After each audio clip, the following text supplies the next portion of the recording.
Les serpents tuent en silence, et presque tout le monde les fuit. Mais certains animaux font exactement l'inverse. Ils les traquent. Et le pire, c'est qu'ils gagnent. Oiseaux ultra rapides, prédateurs immunisés au venin, ou combattants capables d'esquiver à la milliseconde près, ces animaux affrontent l'un des tueurs les plus efficaces de la nature. Alors pourquoi eux n'ont pas peur? Et surtout, comment arrivent-ils à battre un serpent? Numéro 1. La mangouste. Les serpents dominent grâce à leur venin, leur discrétion et leur rapidité. Mais il existe un animal qui n'en a rien à faire. Un animal qui a appris à les battre. La mangouste peut sembler être un petit carnivore sans particularité. Pourtant, c'est l'un des chasseurs de serpents les plus intrépides du règne animal. Sa vitesse et ses réflexes en font un adversaire redoutable. En combat, elle se déplace d'avant en arrière, à une vitesse telle qu'il devient presque impossible pour le serpent de porter une attaque précise. Ses mâchoires sont puissantes et sa peau est suffisamment épaisse pour offrir une certaine protection contre les crocs. Ce qui rend la mangouste encore plus dangereuse, c'est son intelligence au combat. Elle ne frappe pas au hasard. Elle vise l'arrière de la tête du serpent. Cette zone, si elle est touchée correctement, peut mettre fin au combat en quelques secondes. Les mangoustes utilisent aussi leurs mouvements pour désorienter les serpents. Elles les obligent à douter, à s'épuiser, tout en restant hors de portée. Et même lorsqu'elles se font mordre, cela n'est que rarement fatal pour elles. Leur organisme est conçu pour résister au venin. Leur corps produit une glycoprotéine spéciale qui se fixe aux protéines toxiques du venin, empêchant leur propagation.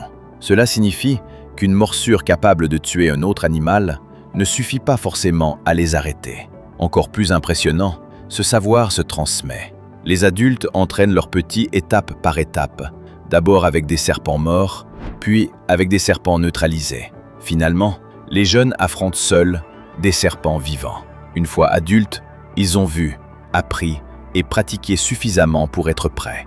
Les serpents sont peut-être redoutés dans la nature, mais même eux savent que lorsqu'une mangouste est dans les parages, mieux vaut passer son chemin. Numéro 2. L'aigle serpentaire. L'aigle serpentaire ne fait pas partie des plus grands rapaces. Pourtant, il inspire la crainte à travers l'Afrique de l'Est, de l'Ouest et australe. Les serpents en particulier se méfient de ce chasseur à la vue perçante. Son approche est rapide et soudaine. Une seconde, l'air est immobile. La suivante, cet oiseau plonge droit vers le sol, rapide et implacable. Lorsqu'il a verrouillé sa cible, l'issue est presque toujours certaine. Les serres de l'aigle sont conçues pour la puissance. Elles transpercent sans effort la peau écailleuse et résistante d'un serpent. Soulever le serpent du sol semble être un jeu d'enfant. Parfois, l'aigle se nourrit en planant dans le ciel. D'autres fois, il retourne au nid où ses petits l'attendent. Dans ces moments-là, le serpent n'est plus qu'un repas rapide. Son apparence est caractéristique. Des yeux jaune vif, un bec noir recourbé et une zone gris clair juste au-dessus qui le rendent facilement reconnaissable. Mais ce qui le rend particulièrement redoutable, c'est la protection de ses pattes. Une peau rugueuse et écailleuse qui empêche les crocs de s'y enfoncer. Même lors d'un combat rapproché au sol, cet oiseau garde l'avantage. Sa vue est exceptionnelle. Il peut détecter un mouvement à plus de 900 mètres de distance. Un simple frémissement dans l'herbe lui suffit. Et grâce à une fine membrane qui nettoie la poussière de ses yeux, sa vision reste nette même dans des vents violents ou sous une chaleur sèche. Pour un serpent au sol, l'aigle serpentaire n'est pas qu'un simple oiseau. C'est le signe que la fin est proche. Numéro 3. Les sangliers. Ce n'est pas leur taille qui rend cet animal audacieux, mais la façon dont il perçoit les serpents, non pas comme une menace, mais comme une source de nourriture. La plupart des créatures gardent leur distance lorsqu'elles aperçoivent un serpent. Pas les sangliers. Eux foncent droit dessus. Cela peut sembler être une mauvaise idée, mais les sangliers sont faits pour prendre ce genre de risque. Le venin des serpents peut les affecter, mais il ne les terrasse pas, comme il le ferait avec d'autres animaux. L'une des raisons, c'est leur peau épaisse. Elle est dure, rugueuse et renforcée par une couche de graisse. Cette protection ralentit la progression du venin dans leur corps. Cela leur laisse du temps et ils savent en profiter. Lorsqu'un serpent attaque, le sanglier ne reste pas figé. Il riposte immédiatement. Il mord, secoue et parfois plaque le serpent au sol. Leurs mâchoires sont puissantes et ils ne s'arrêtent pas tant que le serpent ne bouge plus. Certains vont même jusqu'à projeter le serpent comme un jouet avant de le manger. Pour un serpent, un sanglier n'est pas simplement un autre animal, c'est une véritable menace. Avec leur robustesse, leur appétit et leur manière de combattre, les sangliers font partie des rares animaux qui vont activement chercher un serpent au lieu de le fuir. Numéro 4. Les lynx roux. Il existe un son qui signifie danger pour la plupart des créatures, mais pour le lynx roux, cela annonce plutôt qu'un repas est proche. Les lynx roux et les serpents à sonnette se croisent plus souvent qu'on ne le pense. Ils vivent tous deux dans des zones sèches et rocailleuses qui offrent de nombreuses cachettes. Alors quand un serpent agite sa queue en guise d'avertissement, il ne fait pas que produire du bruit. Il révèle aussi sa position. Et c'est tout ce dont le lynx a besoin. Ce félin sauvage est rapide, agile et toujours en alerte. Lorsqu'il repère un serpent à sonnette, il ne fonce pas tête baissée. Il mise sur sa vitesse et son timing. Le lynx roux frappe souvent la tête du serpent d'un coup de patte puissant, suffisamment fort pour l'étourdir. Ce coup est fulgurant, presque impossible à voir. Une fois le serpent désorienté, les griffes entrent en jeu et le combat se termine rapidement. Un autre atout du lynx roux, c'est sa vision nocturne exceptionnelle. Ses yeux possèdent une couche spéciale derrière la rétine qui renvoie la lumière à travers l'œil, ce qui rend sa vision nocturne bien plus performante que celle de la plupart des animaux. Ainsi, là où beaucoup de prédateurs ralentissent la nuit, le lynx, lui, continue, comme s'il voyait tout parfaitement. Les serpents, même venimeux, ne peuvent pas se cacher éternellement, pas lorsqu'un lynx rôde à proximité. Il écoute, il attend, puis il frappe. Franchement, si tu es impressionné par l'intelligence et l'audace du lynx roux, c'est le moment de lâcher un like. Ça aide la chaîne et ça nous montre que tu veux voir plus de contenu comme celui-ci. Et puis, avoue, ce n'est pas tous les jours qu'on voit un félin s'attaquer à un serpent venimeux. Numéro 5. Les coyotes. Ce qui ressemble à une simple errance est en réalité une chasse méthodique. Et pour les serpents, cette erreur d'interprétation peut leur coûter la vie. Les coyotes ont la réputation d'être extrêmement adaptables.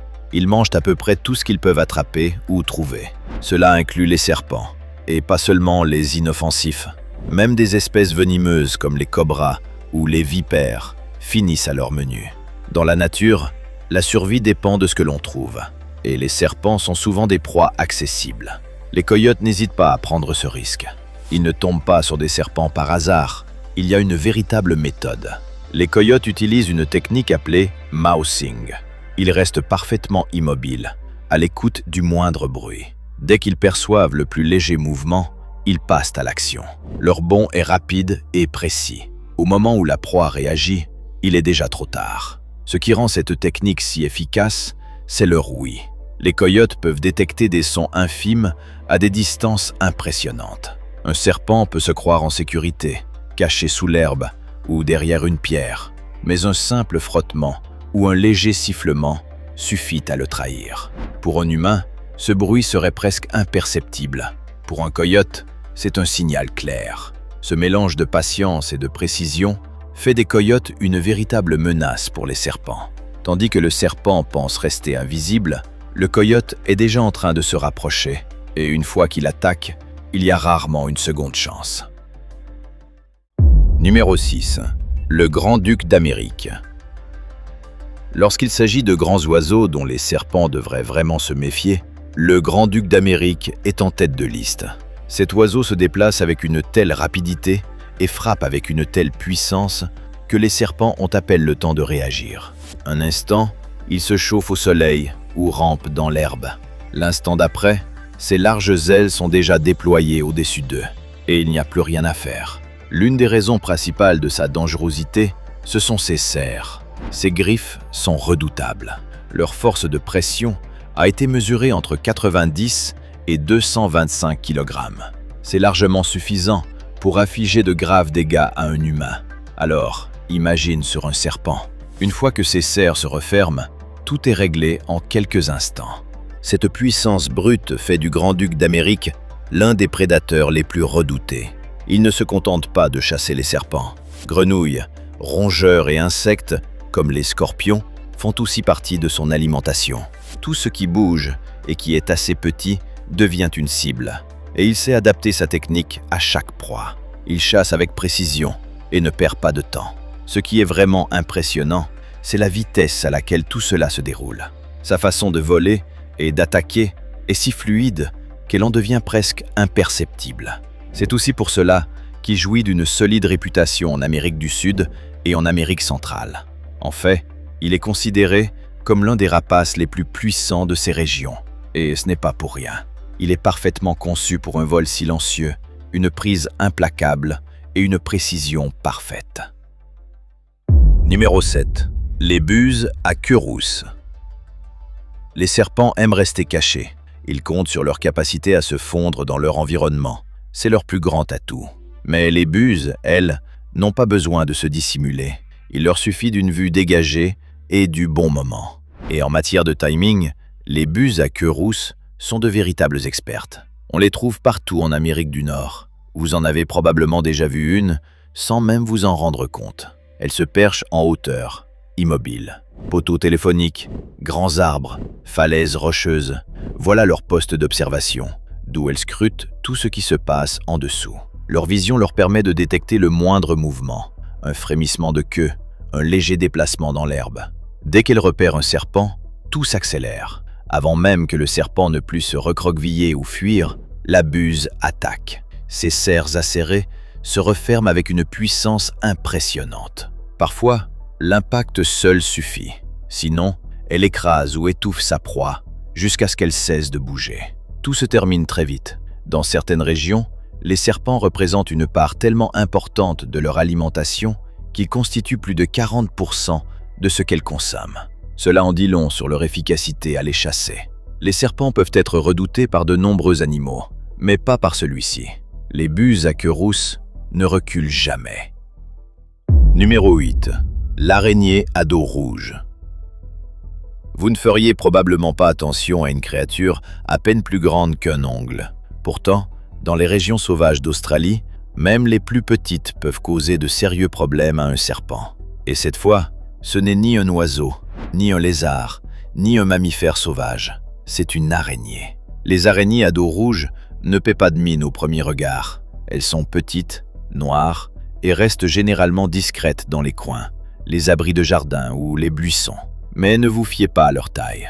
Elles sont réputées pour faire partie des plus venimeuses du pays. Présentes aussi bien en ville que dans l'outback, elles savent transformer leurs toiles en pièges mortels. Ces toiles ne sont ni propres ni élégantes. Elles sont désordonnées, irrégulières, s'étendant des branches basses ou des fissures jusqu'au sol. Ce chaos n'est pas une erreur, c'est un piège. Tout ce qui passe à proximité, surtout un petit serpent, peut s'y retrouver coincé avant même de comprendre ce qui se passe.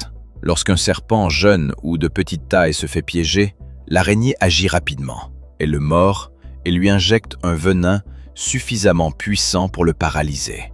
Une fois immobilisé, il n'y a plus aucune échappatoire. Les araignées à dos rouge ne chassent pas les serpents volontairement, mais si l'occasion se présente, elles ne reculent pas. Elles savent gérer des proies plus grandes qu'elles, et c'est ce qui les rend bien plus dangereuses qu'elles n'en ont l'air. Numéro 9. Les ratels. Les ratels sont surtout connus pour voler du miel et supporter les piqûres d'abeilles, mais ce n'est qu'une partie de l'histoire. Ces animaux intrépides sont omnivores, ce qui signifie qu'ils mangent un peu de tout. Cela inclut les serpents, et pas seulement les petits ou les plus faciles à attraper. Les ratels s'attaquent sans hésiter à de grands serpents venimeux. Ils foncent, crocs apparents, griffes sorties, et se battent avec une intensité totale. Ils mordent, griffent et continuent jusqu'à ce que le serpent ne puisse plus bouger.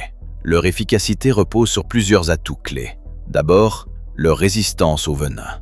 Même s'ils ne sont pas totalement immunisés, ils peuvent encaisser la morsure d'un serpent venimeux et continuer le combat. Même s'ils ralentissent brièvement, ils récupèrent généralement et reprennent l'attaque. Ensuite, il y a leur peau. Elle est épaisse et lâche, bien plus résistante que celle de la plupart des animaux de leur taille. Les crocs des serpents ont du mal à la percer. Cela leur offre quelques secondes précieuses, souvent suffisantes pour remporter le combat. En réunissant tout cela, la résistance au venin, une peau presque blindée et un style d'attaque aussi agressif, il n'est pas étonnant que les serpents préfèrent fuir dès qu'ils voient cette créature approcher. Numéro 10. Les crocodiles. Un serpent qui se faufile près de l'eau peut penser être en sécurité, mais lorsqu'un crocodile se cache juste sous la surface, cette illusion disparaît très vite. Les crocodiles sont d'énormes reptiles, à la peau épaisse et écailleuse, dotés de l'une des mâchoires les plus puissantes de la planète. La plupart du temps, ils s'attaquent aux poissons ou aux mammifères qui s'approchent trop près de l'eau. Mais lorsqu'un serpent a le malheur de croiser leur route, il peut lui aussi finir en repas. Même si les serpents peuvent être rapides et parfois très venimeux, cela ne semble pas inquiéter les crocodiles. Ils restent immobiles dans l'eau, seuls leurs yeux dépassent à la surface. Leur corps bouge à peine. Dès que le serpent s'approche, le crocodile passe à l'action en une fraction de seconde. D'un mouvement fulgurant, il attrape le serpent dans ses mâchoires puissantes et l'écrase. La morsure est si forte que le serpent n'a aucune chance de s'échapper. Les crocodiles ne s'attaquent pas seulement aux petits serpents inoffensifs, ils peuvent aussi viser des espèces plus grandes et plus dangereuses. Que le serpent soit venimeux ou non ne change pas grand-chose. La peau rugueuse et épaisse du crocodile le protège des morsures, et ses attaques rapides et brutales ne laissent généralement au serpent aucun temps pour se défendre. Pour les serpents, se retrouver au mauvais endroit, au mauvais moment, peut signifier croiser un crocodile. Et dans ce cas, il n'y a presque aucune échappatoire. Numéro 11. Les dindons sauvages. On n'imagine pas forcément les dindons comme des animaux audacieux ou agressifs, mais dans la nature, ils sont très différents de ceux que l'on voit dans une assiette. Les dindons sauvages sont des opportunistes. Ils se nourrissent de graines, d'herbes, d'insectes et même de petits animaux lorsque l'occasion se présente. Les serpents font clairement partie du menu. Et surtout, les dindons se déplacent rarement seuls. Ils vivent en groupe, ce qui leur donne un avantage considérable face aux menaces. Un dindon isolé pourrait fuir, mais un groupe, c'est une toute autre histoire. Les serpents représentent un réel danger pour eux, notamment pour leurs œufs et leurs petits. Alors, lorsqu'un serpent s'approche trop près, la réaction est immédiate. Si le serpent est assez petit, le groupe passe à l'attaque. Il commence à le picorer violemment et à répétition. Le serpent a à peine le temps de réagir avant d'être submergé. Une fois mort, il ne le laisse pas se perdre, il le mange. Face à des serpents plus gros, la stratégie change. Les dindons agissent toujours en groupe, mais au lieu d'attaquer directement, ils cherchent à intimider. Ils déploient leurs ailes, poussent des cris d'alerte et s'approchent sans trop se mettre en danger. L'objectif est de faire fuir le serpent. Et étonnamment, cela fonctionne souvent. Les dindons disposent aussi de protections naturelles. Leurs pattes sont recouvertes d'une peau épaisse et écailleuse qui aide à bloquer les morsures. Et leurs plumes serrées agissent comme une forme d'armure, rendant plus difficile l'accès aux zones vitales. Cela ne les rend pas invulnérables, mais leur donne de meilleures chances de s'en sortir sans blessure. Ainsi, même s'ils n'en ont pas l'air, les dindons sauvages sont parfaitement capables de tenir tête face au danger. Numéro 12. Les ratons laveurs. Les ratons laveurs peuvent sembler joueurs, mais donnez-leur une raison et ils deviennent de redoutables tueurs de serpents. Ce qui les rend si dangereux pour ces reptiles, ce ne sont pas seulement leurs griffes ou leurs dents, mais leur manière de se déplacer, de réfléchir et d'agir lorsqu'ils sont acculés. La nuit, ils cherchent avec méthode, flairant le sol, retournant des troncs, inspectant chaque recoin sombre à la recherche de nourriture. Insectes, fruits, grenouilles et poissons font partie de leur régime. Et de temps en temps, un serpent s'ajoute à la liste. Ils ne partent pas forcément à la chasse aux serpents volontairement. La plupart du temps, c'est simplement la malchance du serpent. Si un raton laveur en croise un et se sent menacé, il ne fuit pas, il attaque. Et lorsqu'il attaque, il ne retient rien. Il plaque le serpent au sol avec ses pattes avant et cherche immédiatement à mordre. Ils visent généralement la tête ou le cou, ce qui suffit souvent à neutraliser le serpent instantanément. Si celui-ci se débat, le raton peut le saisir et le secouer violemment, un mouvement qui l'affaiblit rapidement. Et si cela ne suffit pas, il fait preuve d'ingéniosité. On a déjà observé des ratons laveurs ramasser des objets lourds pour écraser la tête du serpent. C'est rapide, brutal et efficace. Pour un raton laveur, un serpent n'est pas seulement une menace, c'est une source de protéines, une question de survie, un repas de plus pour tenir toute la nuit. Numéro 13. Les hérissons. Dans le monde des prédateurs, la taille et la force attirent souvent toute l'attention, mais parfois, ce sont les petits animaux discrets et piquants dont il faut se méfier. Les serpents la prennent à leurs dépens lorsqu'ils choisissent la mauvaise cible, comme un hérisson. À première vue, un hérisson semble trop fragile pour représenter une menace. Un petit corps, un museau frémissant, une démarche lente. Mais il ne faut pas se fier aux apparences. Les hérissons ont bien plus d'atouts qu'on ne le pense. D'abord, ils possèdent une certaine résistance à certains types de venins de serpent. Ce n'est pas une immunité totale, mais cela aide. Leur organisme peut parfois supporter des toxines qui terrasseraient d'autres petits animaux. Les poisons qui affectent les nerfs ou provoquent des hémorragies n'agissent pas toujours de la même manière sur eux. Cela dit, une morsure au mauvais endroit, comme sur la patte ou le visage, peut rester mortelle. Mais ce qui les protège vraiment, ce sont leurs piquants. Épais, rigides et acérés, ils agissent comme une armure. Lorsqu'un serpent attaque, il s'attend à mordre de la chair, mais se retrouve avec une bouche pleine de piquants. Une telle erreur peut blesser l'intérieur de ses mâchoires, voire endommager son visage ou son cou. Pendant que le serpent est déstabilisé, le hérisson agit rapidement. Il avance et assène une morsure, souvent dirigée vers la tête du serpent. Une seule morsure bien placée peut suffire à mettre fin au combat. C'est un affrontement inattendu, un prédateur venimeux face à un petit mangeur d'insectes hérissé de piquants. Mais au final, c'est souvent le hérisson qui s'en sort victorieux. Numéro 14. Les carcajous. Les carcajous peuvent ressembler à un mélange entre une moufette et un ourson, mais il ne faut surtout pas les sous-estimer. Ce qu'ils n'ont pas en taille, ils le compensent par une combativité impressionnante. Ces animaux sont connus pour défier des créatures bien plus grandes qu'eux, et ils n'hésitent pas face aux serpents venimeux. Le flair du carcajou est l'un de ses meilleurs atouts. Il peut détecter une proie enfouie sous la neige, sous la terre ou dissimulée dans une végétation dense. Ce talent de pisteur pose un vrai problème aux serpents, qui comptent sur leur camouflage pour survivre. Mais une fois que le carcajou s'approche, le véritable danger commence. Il se déplace vite, très vite. Ses griffes sont longues et acérées, ce qui lui donne un avantage pour saisir, creuser ou immobiliser toute proie qui tente de s'échapper.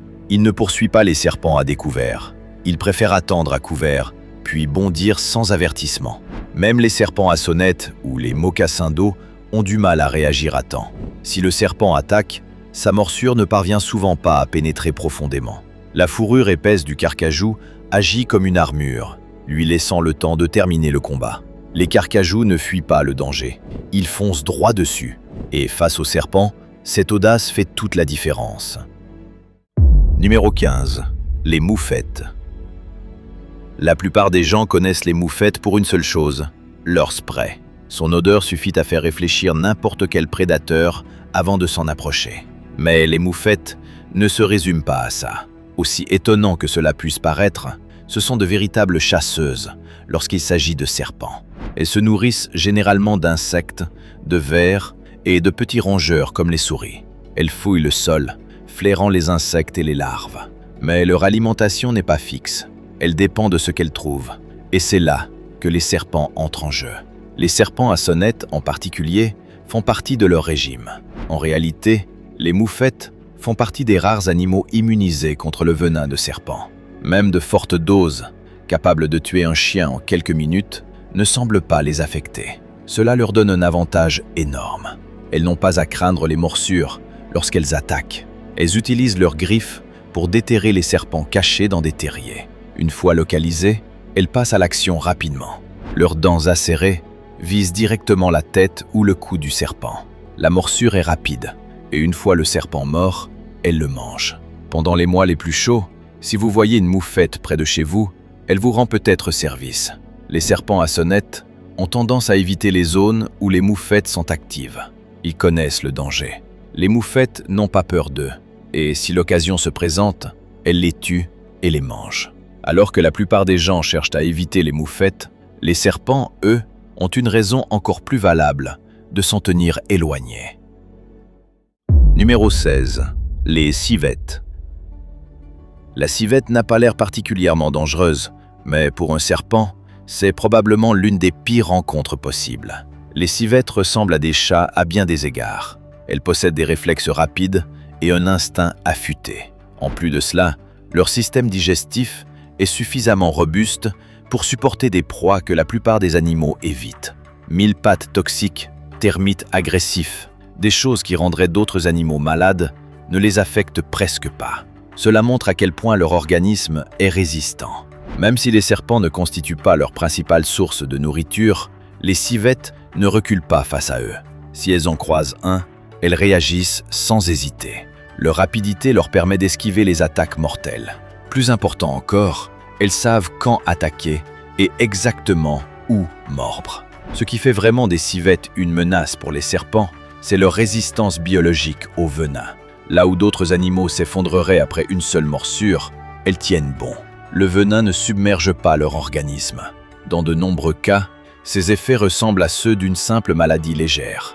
Une telle résistance est rare, même chez les prédateurs les plus robustes. Les experts pensent que cette résistance s'est développée au fil du temps, façonnée par leur alimentation inhabituelle et l'évolution de leur organisme. En consommant régulièrement des créatures toxiques, les civettes auraient renforcé leur défense naturelle contre les toxines, y compris celles présentes dans le venin des serpents. Ainsi, même si la civette ne paraît pas dangereuse au premier abord, elle mérite pleinement sa place parmi les animaux que les serpents évitent instinctivement. Alors, selon vous, la civette est-elle plus impressionnante que le ratel ou la moufette lorsqu'il s'agit d'affronter des serpents? Dites-le nous dans les commentaires. Numéro 17. Les suricates. Il y a quelque chose d'impressionnant dans la façon dont les suricates se dressent, scrutant l'horizon avec leurs yeux perçants. On ne s'attend pas à voir de si petites créatures affronter un serpent. Pourtant, elles le font, et pas seulement de temps en temps. Les suricates sont de petits mammifères, mais ce qui leur manque en taille, ils le compensent par un travail d'équipe remarquable. Ils vivent en groupe très soudés et restent constamment à l'affût du danger. Un suricate fait généralement le guet pendant que les autres cherchent de la nourriture ou se reposent. Dès qu'une menace est repérée, tout s'arrête.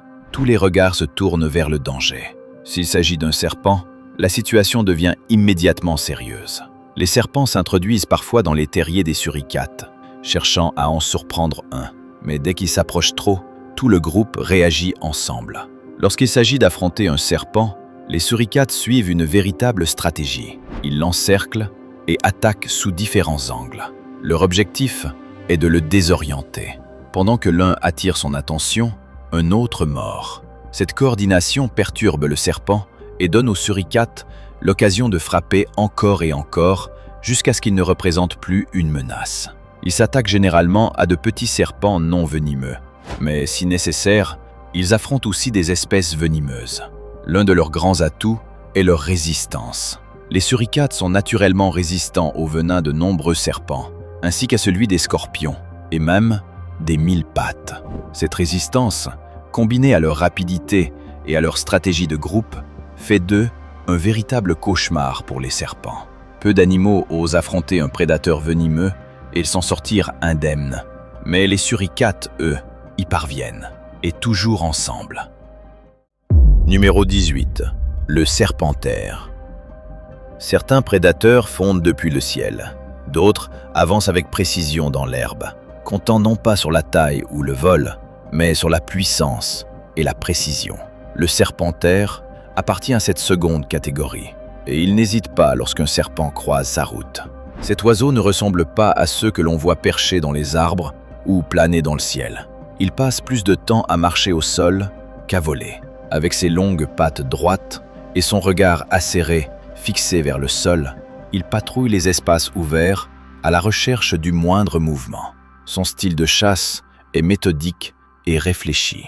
Et lorsqu'il s'agit de serpents, il devient encore plus impressionnant. Les serpents venimeux, y compris les cobras et les vipères, font régulièrement partie de son alimentation. Le serpentaire ne fuit pas le danger, il l'affronte directement. Son nom latin, Sagittarius serpentarius, signifie « archer des serpents », un nom qui lui correspond bien, mais pas pour les raisons que l'on pourrait croire. Au lieu de flèches, il utilise la puissance redoutable de ses pattes. Chaque coup est d'une force remarquable. Il peut frapper avec une puissance équivalente à 5 fois son propre poids. C'est suffisant pour écraser le crâne d'un serpent en un instant. Ce qui le distingue vraiment, c'est sa vitesse. Il peut avancer, frapper et se retirer avant même que le serpent ne réagisse. Avec ses griffes acérées, ses réflexes rapides et son approche calme, le serpentaire est l'un des rares oiseaux capables de chasser des serpents venimeux avec très peu de risque pour lui-même. Numéro 20. Le dragon de Komodo. Dans les paysages escarpés d'Indonésie, un lézard domine tous les autres, et même les serpents venimeux ne peuvent pas le vaincre. Le dragon de Komodo appartient à la famille des varans, un groupe de reptiles réputés pour leur force, leur vitesse et leur capacité d'adaptation. Mais le dragon de Komodo se distingue nettement. Il n'est pas seulement grand, c'est un prédateur dominant, parfaitement capable de tenir tête à presque tout dans son environnement. Grâce à sa taille et à sa puissance physique impressionnante, il règne généralement sur les écosystèmes qu'il occupe. Il se trouve au sommet de la chaîne alimentaire, avec très peu de prédateurs naturels. Son style de chasse est direct et agressif.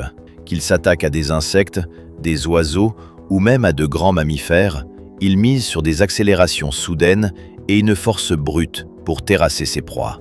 Et parfois, ces proies incluent des serpents.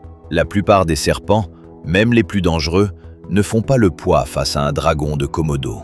Les adultes peuvent dépasser 2,4 mètres de long et peser plus de 68 kg. Leur corps massif, leurs membres puissants et leur queue robuste les rendent difficiles à blesser. Leur peau, composée d'écailles épaisses et renforcées, agit presque comme une armure. C'est une protection que la plupart des serpents ne peuvent pas percer. Même le cobra royal, l'un des serpents les plus venimeux au monde, est désavantagé. Son venin est redoutable, mais la peau épaisse du dragon de Komodo empêche souvent ses crocs de pénétrer profondément. Et même si la morsure atteint sa cible, le dragon ne recule presque jamais. Son organisme est incroyablement résistant, ce qui lui permet de continuer le combat là où la plupart des animaux abandonneraient. Les dragons de Komodo n'évitent pas les affrontements. Ils les affrontent de front. On les a vus charger des sangliers, des cerfs et même des buffles d'eau. Ils comptent sur leur force, pas sur la discrétion, pour l'emporter. Ainsi, lorsqu'un serpent se retrouve face à un dragon de Komodo, les chances sont largement déséquilibrées et clairement pas en faveur du serpent. Mais les animaux intrépides ne représentent qu'une partie du tableau. Nous explorons tout ce qui suscite la curiosité, la nature, la science, l'inconnu et tout ce qui se trouve entre les deux. N'oubliez pas le pouce en l'air si la vidéo vous a plu. Et surtout, abonnez-vous et activez la cloche des notifications.